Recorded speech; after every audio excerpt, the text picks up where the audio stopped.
Hello မင်္ဂလာပါ Cherry Hammer YouTube channel နဲ့ Facebook page ကနေပြန်လည်ကြိုဆိုလိုက်ပါရှင်ဒီအပိုင်းကတော့ Cherry ရှေ့မှာထိုးထားတဲ့ဒီကုတ်ကိုဒီအပေါ်မှာပန်းလေးတွေထည့်မှာဖြစ်ပါတယ်ပန်းလေးတွေကတော့ခုနတွေ့တဲ့အတိုင်းအဲ့လိုလှလေးဖြစ်နေဆိုရင်တော့ဒီပန်းလေးထည့်ပါဒါလေးထည့်လိုက်တာကဒီရဲ့အပေါ်ထက်လေးကိုပို့ပြီးတော့မှလာသွားစေတယ်ပို့ပြီးကြွလေးဖြစ်သွားစေတယ်ပို့ပြီးအမှုပညာမြောက်တယ်လို့ပို့ပြီးခံစားရစေရပေါ့နော်ဒါကြောင့်မလို့အပေါ်မှာပန်းလေးထည့်ချင်တဲ့သူတွေအတွက်ချဲထိုနီလေးကိုလာပြီးမျှဝေပေးရဖြစ်ပါတယ်ရှင်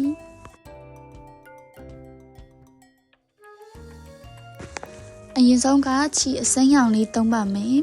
ဒီမှာကျတို့အရင်ဆုံးမချီရင်လုပ်ပါနော်ရှိမှလည်းထိုးလာပြီးတော့မချီရင်လုပ်တတ်မယ်လို့ထင်ပါတယ်ရှင်စစမှာကျတို့မချီရင်အပေါက်ထဲကိုတိုင်တို9ခါထည့်ပါမယ်နဲ့3 4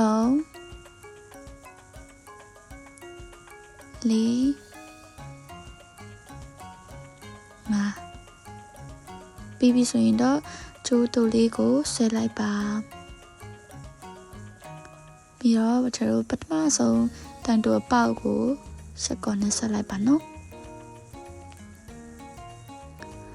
ဆက်ပြီးတော့ရင်တော့ကျွန်တော်တို့တူထိုးပါမယ်ဒီကျိုးလေးကိုလေတစ်ခါလေးဖြတ်လိုက်နော်ဟို3တီမဖြစ်နဲ့ကျိုးလေးကိုလေလက်တဆစ်စာလောက်ဖြစ်ပေါ့နော်လက်တဆစ်စာရဲ့တဝက်လောက်ဖြစ်ဖြတ်လိုက်လို့ရပါတယ်ပြီးပြီဆိုရင်ဖမီလေးခုထိုးမယ်နော်နောက်ထပ်ဒုတိယတစ်ပေါက်ကိုတိုင်ရှိထည့်ပါတိုင်ရှိတစ်ခုဖမီတစ်ခုတိုင်ရှိတစ်ခုဖမီတစ်ခုအဲ့ဒါကို9ခါထိုးထားပါနော်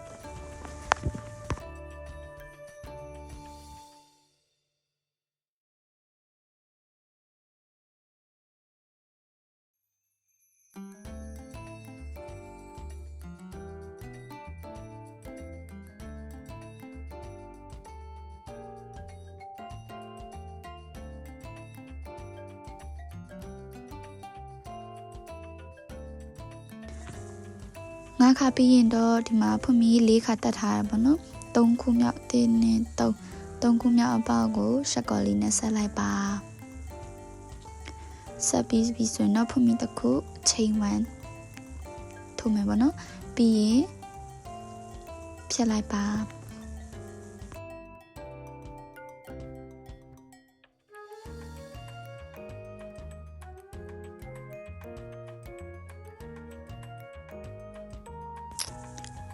ပြီးတော့ကိုကြိုက်နဲ့တက်တဲ့အရာတရားရောင်ယူပြီးတော့ပန်းပွင့်ထိုးပေါ့နော်ကျန်တော့ခရမ်းရောင်ကြိုက်ပါတယ်ရှင်ခရမ်းရောင်ဒီထဲမှာတော့ကြိုက်တာတော့ပေးထားရောင်လို့လည်းကြိုက်တယ်အရောင်နုနုလည်းကြိုက်တယ်ဒီလိုအရောင်ဆူဆူလည်းကြိုက်တယ်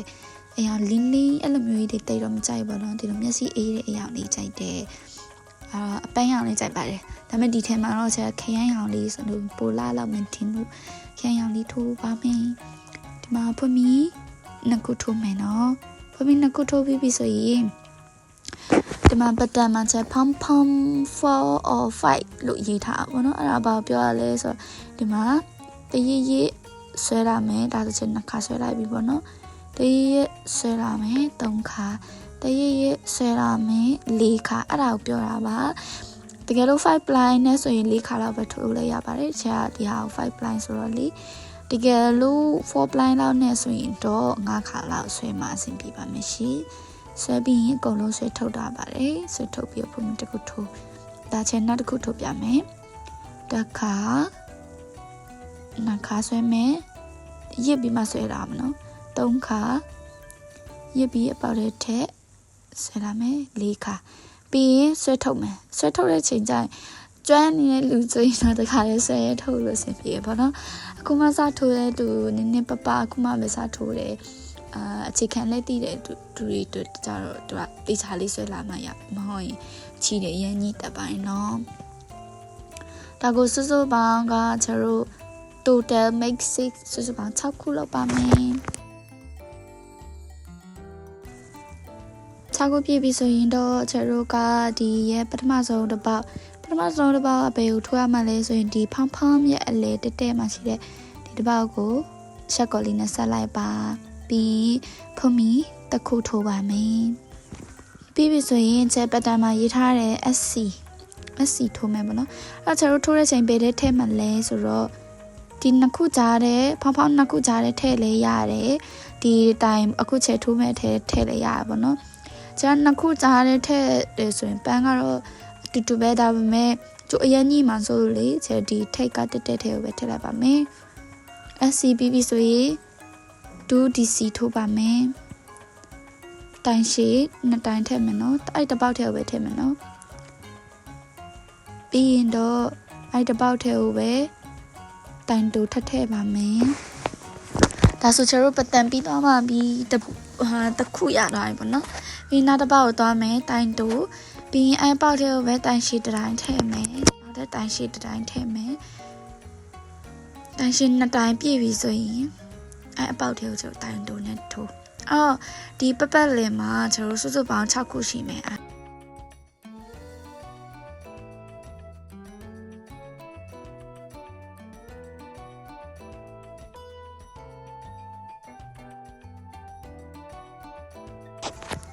ပြီးတော့ရင်တော့ပထမဆုံးတစ်ပေါက်ကိုတိုင်တူအပေါက်ကိုရှက်ကော်လေးနဲ့ဆက်လိုက်ပါပြီးရင်ကျိုးလေးကိုမတူမရှိလေးဖြတ်လိုက်ပါနော်ပြီးပြီဆိုရင်တော့အဲ့ကျိုးအတူလေးနဲ့ကျတို့ကအဲ့ကျိုးအတူလေးကိုပြန်တင်ရမှာပါတန်းနဲ့တိတ်တဲ့ခါမှာဒီခါကကျတို့ချုပ်အပ်3ရပြီနော်ချုပ်အပ်ကကျကျိုးကိုလေအရင်အရှိမဖြတ်ထားဘူးဘာလို့လဲဆိုတော့အဲ့ကျိုးကပြန်ဖြတ်ရအောင်ပါပဲဆိုတော့လေအဲ့တော့ကျအပ်ကိုအရင်ဆုံးဒီလိုလေးထည့်ပြီးတော့မှကိုတိမ့်မဲ့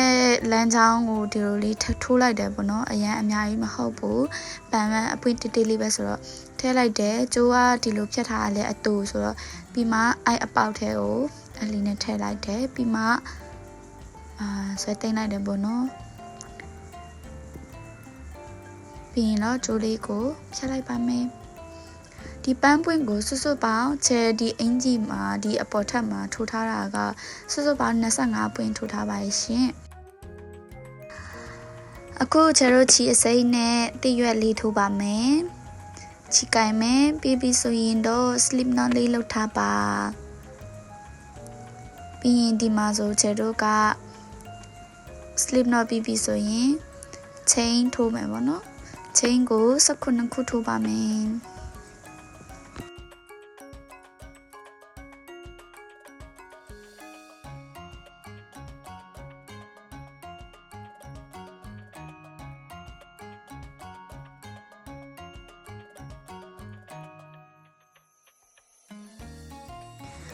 19ခုပြည့်ပြီဆိုရင်တော့ဒုတိယပေါက်ကနေစထိုးပါမယ်ဒုတိယပေါက်မှာတိုင်တိုးတစ်ခုထိုးတယ်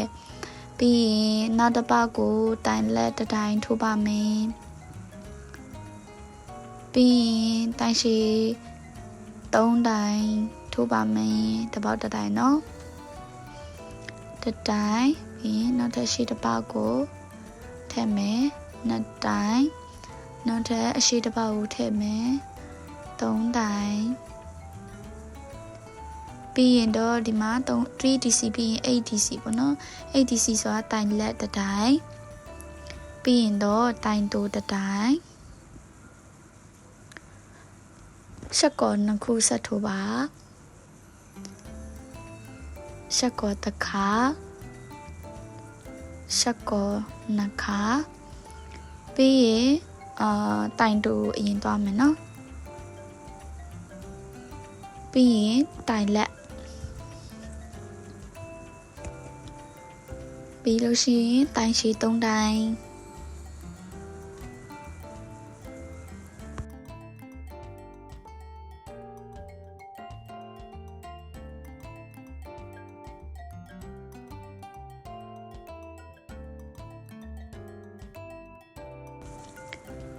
ပြီးရင်တော့တိုင်လက်တစ်တိုင်းနောက်ဆုံးတစ်ပေါက်မှာကကျတို့တိုင်တူထိုးတယ်နော်ထိုးပြီးပြီဆိုရင်ကျတို့ကဖွမီနှစ်ခုထိုးပါပြီးရင်အဲ့အပေါက်ထဲကိုပဲကျတို့ကပြန်ပြီးတော့မှတိုင်တူထိုးပါမယ်ပြီးရင်ကျအခုထိုးလာတဲ့အတိုင်းပြန်ထိုးလာလိုက်လို့ရပါတယ်ခုနပတ်တန်အတိုင်းဟိုဘက်ဆုံးတဲ့ထီကိုထိုးလာပါ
နောက်ဆုံးမှာကျတို့တိုင်တူထိုးပြီးပြီဆိုရင်ဖွမီနှစ်ခုထိုးပြီးတော့မှပထမတစ်ပေါက်ကိုဆက်ကော်လေးနဲ့ပြန်ဆက်လိုက်ပါဒါဆိုကျတို့တရွက်လေးရပါပြီကျိုးလေးကိုဖြတ်ပြီးတော့လေဒီရဲ့တရွက်အနာလေးကိုဒီကျိုးလေးကိုတင်လိုက်ပါတင်တဲ့ခါမှာကျတခါတလေကြာရင်ချုပ်အပ်နဲ့တင်တာမျိုးမဟုတ်ဘဲနဲ့အဆိုင်အခုဒီဟာဆိုချက်ကင်ထားတာပြောင်းကင်လိုက်တာခုနပြောင်းလိုက်တာနော် 2.5 နဲ့ပါ 2.5 ကိုထိုးနေတာ 3.5 ဆိုရင်ခြေသိမ်းတဲ့ချိန်ကျရင် 2.5 လောက်နဲ့ယူပြီးတော့သိမ်းလို့ရတကယ်လို့ချုပ်အပ်မရှိတဲ့ချိန်ကျရင်ပေါ့နော်အားချက်အပြင်ချက်လုတ်တဲ့နီလန်လေးတွေကိုပြောပြပေးတာပါအဆင်ပြေလို့လုပ်လို့ရရင်နော်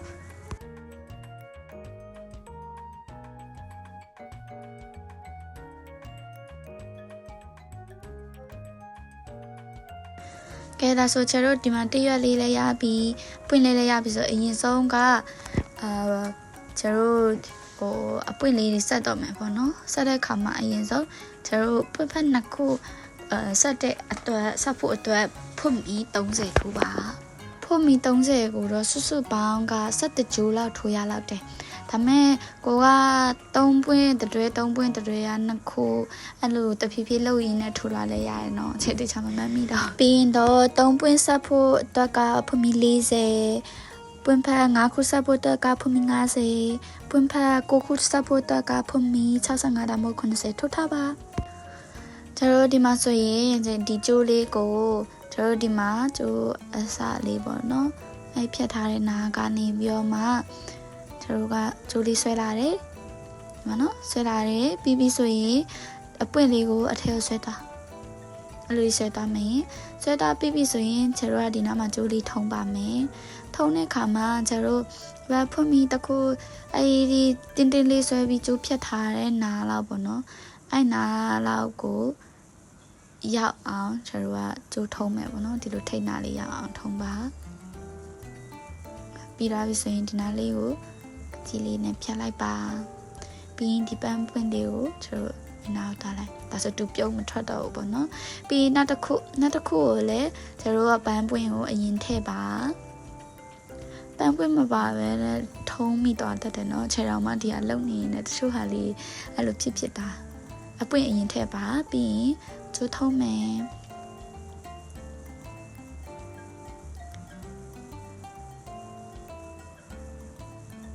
ကျိုးထုံးပြီးရင်ကျိုးလေးဖြတ်ပါ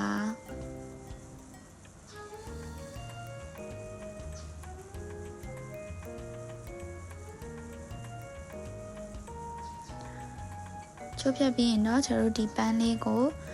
ဆွဲထားလို့ရပါပြီဒါဆိုရင်ဒီလိုလေးရမယ်ပေါ့နော်ဒါလေးကိုပန်းပွင့်လို့တလောက်အဲ့လိုလေးအခန်းလေးထည့်ထားပါနော်စွတ်ပေါင်းပန်းပွင့်ရကျတို့က22ခုအတွက်အရင်ဆုံးလုပ်ထားပါမယ်22ခုမဟုတ်20ခုအတွက်အရင်လုပ်ထားပါမယ်10ခုလောက်ပေါ့နော်ပြီးရင်တော့အရင်ဆုံးဒါက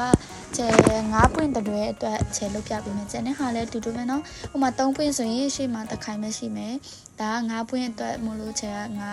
9ပွင့်စာပေါ့เนาะ2ကျိုးပေါ့ပြောရရင်2ကျိုးနဲ့လုပ်ပြတာပါဒါဆိုဒီမှာပန်းပွင့်ထည့်ပြီးကျိုးထုံးပြီးဆိုရင်ကျတို့ဒီနားမှာဆိုရင်ကျိုးလေးဖြတ်လိုက်မယ်ပန်းပွင့်လေးဆက်ချမယ်ဒါဆိုကျတို့ကကျိုးလေးလုပ်ဖို့ ready ဖြစ်နေပြီပေါ့နော်အဲ့တော့ဒီကျိုးထဲကိုကျတို့ခုနချုပ်အပ်လေးထဲကိုထည့်ပါမယ်ထည့်ပြီးသွားပြီဆိုရင်တော့ဒီလိုလေးနည်းနည်းဆွဲလာပါအများကြီးမဆွဲလဲရပါတယ်ရှင်ပြီးရင်ကျတို့ဒီအလဲမကြလဲရတာပေါ့နော်ဒီဖွမီထဲကိုချုပ်အပ်လေးထည့်လိုက်ပါတတိထားပြီးထည့်ပါနော်သူကအရင်ညှိတတ်ပါတယ်ကျတို့ဒီလိုလေးထည့်ပြီးတော့အနေထားတစ်ခုဒီလိုပုံစံလေးဒီအောက်ကကျိုးတချောင်းနဲ့ဟာကကျတော့နည်းနည်းရှိလေးဖြတ်မယ်ပေါ့နော်ပြီးရင်ခုနအပေါက်ထဲကိုပဲကျတို့တစ်ခေါက်ပြန်ထည့်မယ်ဒီဘက်ကနေထည့်လာမှာနော်ဟိုဘက်ကနေမထည့်ဘူးနော်ဒီဘက်ကနေထည့်တော့မယ်ဒါဆိုကျတို့ဒီနောက်မှာကျိုးကိုအသေးချီလိုက်တယ်လို့မျိုးပုံစံလေးဖြစ်သွားပြီနော်ဒါဆိုဒီမှာကျတို့3ပွင့်အတွက်ရပြီဒါလို့3ပွင့်အတွက်တပဲထည့်မယ်ဆိုရင်ဒီနားလေးအရွက်လေးထည့်လိုက်ဆိုပြီးတော့ပြီပေါ့နော်အခုချယ်တို့ကကြတော့နောက်ထပ်5ပွင့်အတွက်ဖြစ်တဲ့အတွက်အဲ့နားအထိကိုအဲ့နားကိုချယ်တို့ထပ်ပြီးတော့မှထည့်ပါမယ်ဒီအတွက်ကိုအနေအားလေးဘယ်လိုပြောမှလဲနည်းနည်းအပေါ်လောက် နေရာလေးချပါနော်ပြီးရင်အထက်ထည့်လိုက်ပါမယ်ကျဲဒီဟာဗီဒီယိုရိုက်တာလေးနည်းနည်းဟိုအာယွန်စိုက်တာကချုပ်တဲ့နာအာယွန်စိုက်လိုက်တော့လေနည်းနည်းလေးအနာကွယ်တော့ပါတယ်ဒီနာကိုလည်းကျွန်တော်ခုနလိုပဲပေါ့နော်နောက်ထပ်တချို့ထည့်တယ်ပြီးရင်အပေါက်ထဲကိုပဲနောက်တစ်ပြန်ထည့်လိုက်ဒါဆိုအသေးချီတလူလေးဖြစ်သွားတယ်ပြီးသွားပြီဆိုရင်တော့နေရာလေးကိုတခြားလေးစီပေါ့နော်အပွင့်လေးကိုတပြုံနဲ့စုနေရထက်ဒီလိုတွဲတောင်းလေးရပို့အဆင်ပြေတယ်ပြီးရင်တရွက်လေးကိုကျွန်တော်ဖွင့်ပြီးရှက်ကောနဲ့ဆက်ထားတဲ့အလေနားလောက်နေထည့်လိုက်ဒါဆိုရင်ကျွန်တော်ဒီလိုအခိုင်လေးရမယ်နော်အဲ့တော့ဒီဟာလေးကကြတော့ကျွန်တော်3ပွင့်တခိုင်လေးနော်3ပွင့်ပဲဆိုရင်တော့ခုနအဆင့်အချိန်လောက်ပြတဲ့လောက်ဗီဒီယိုထဲမှာပေါ်တဲ့လောက်ဆိုပြီးသွားပြီပေါ့နော်9ပွင့်ဆိုရင်အဲ့ဒါထပ်ထည့်မယ်တကယ်လို့ခု10ပွင့်10ပွင့်အဲ့လိုမျိုးဆိုရင်ကျတော့ကျွန်တော်ကဖုန်းမျိုးရှိရှိလေးထွားမယ်ပေါ့နော်အခါကျရင်ချက်ရှိမှပြထားတဲ့ဖုန်းမီ80 or 85အလားလောက်ထိုးပြီးတော့မှကျွန်တော်ချုပ်ရမှာဖြစ်ပါတယ်ရှင်ဒီမှာ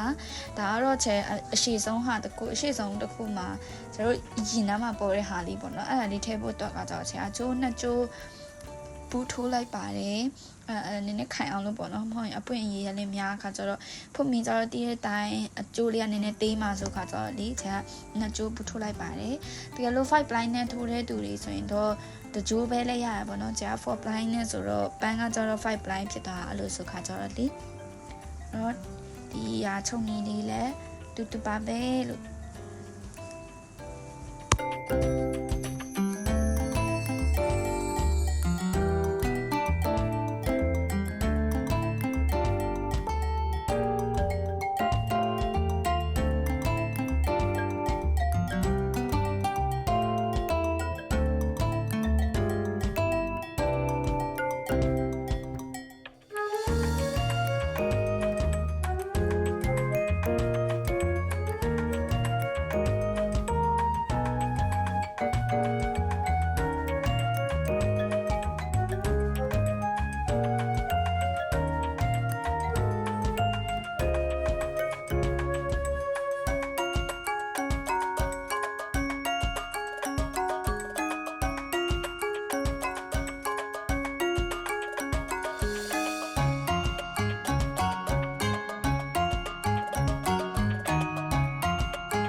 နောက်ဆုံးတရက်လေးထည့်လိုက်တော့ကျွန်တော်ပြီးတော့ပါပြီရှင်ဒီမှာကျိုးလေးရဒီလို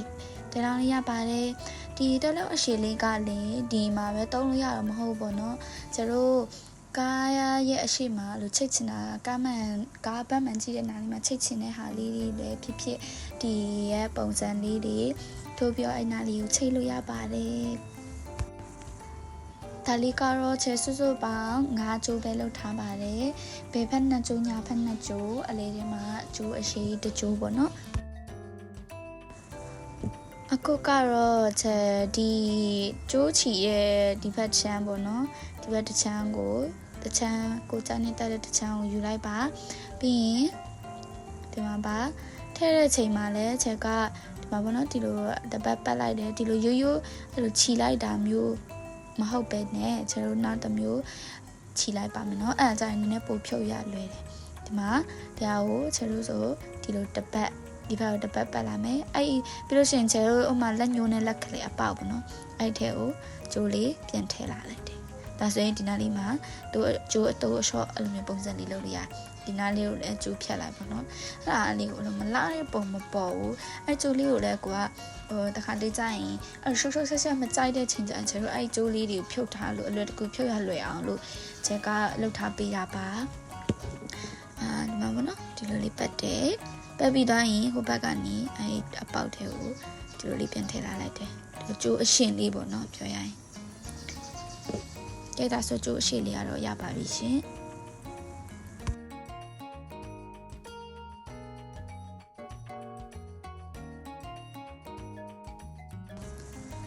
နောက်ကတော့လေချက်ကဒီ3ပွင့်ကိုဒီနာလေးထားတယ်5ပွင့်ကိုကျတော့ဒီဖက်နည်းနည်းဘယ်လိုပြောမလဲကျတော့ခြုံလိုက်ယူဆိုရင်ကျတော့လက်မောင်းလောက်ရောက်သွားမယ့်နေရာလောက်ထားလိုက်တော့ဗောနော်ဒါကတော့ပင်တန်းမှာထားတယ်အဲ့လိုမျိုးကြီးတော့မရှိပါဘူးကိုကြိုင်းနဲ့တက်တဲ့နေရာထားပြီးတော့ပဲကြိုးချီလိုက်ပါဗောနော်ကြိုးချီတာလည်းဒါကိုလည်းခုနလိုပဲချီတယ်ကျတော့အနည်းဆုံးဒီမှာဆိုရင်3တန်းတိုင်လောက်ပေါ့နော်တိုင်3တိုင်လောက်ကိုပတ်ပြီးတော့မှပြန်ဆွဲထုတ်လာပါတယ်ပြီးရင်တော့ကျွန်တော်တို့ကြိုးကိုခုနလိုပဲကျွန်တော်တို့ပတ်လိုက်ပါတယ်နော်ဒီအတူလေးတွေတော့ပတ်ရတော့ခုနအရှိထပ်တော့နည်းနည်းတော့ပို့ပြီးကြက်တာပေါ့ဘာလို့လဲဆိုတော့ကျွန်တော်ကကြိုးဘောကအရှိမထိုးခဲ့ဘူးပေါ့ဒါမဲ့လည်းအဆင်ပြေပါတယ်ကျတို့အရန်ရှိသွားရင်လည်းမလာမှာဆိုရကျိုးကြီးတန်းလန်းနဲ့ပေါ်နေမှာဆိုတော့ဒီဟာလောက်ကြတော့တိတ်မတိတာဘူးအဲကျိုးအမြင်လေးကိုတော့ချဲဖြတ်ပါမယ်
ကဲဒီလောက်ဆိုရင်တော့အလုံးမဲနားလည်ကြမယ်ထင်ပါတယ်နောက်တစ်ဖက်ကိုလည်းဒီဖက်ရဲ့အတန်းအတိုင်းကိုပဲခြေတို့ဒီလိုလေးခြိထားပါ